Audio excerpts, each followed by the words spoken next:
ஆண்டவரே இது மாறணும்னா நீங்க எனக்கு பதில் தந்துதான் ஆகணும். இன்னைக்கு உங்க குடும்பத்துல பிரச்சனைக்கு உங்களை தனியா நிறுத்தி குற்றப்படுத்திட்டு இருக்கிறாங்க.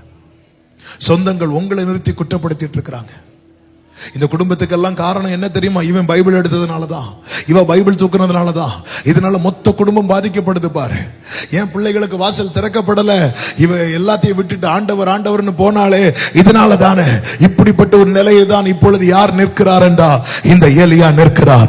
எனவேதான் இருதயத்திலிருந்து ஏக்கத்தோடு கதறுதலோடு கர்த்தாவே என்னை கேட்டருளோ என்னை கேட்டருளும் என்றார்.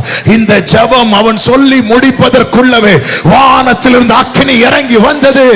உன் மேல் இருக்கிற அவப்பெயரையும் உன் மேல் இருக்கிற பொய்யான குற்றச்சாட்டையும் நீக்கும்படியாய் கர்த்தர் பரத்திலிருந்து பதிலை அனுப்புகிறார். விசுவாசிக்கிறவங்க ஆமென் சொல்லி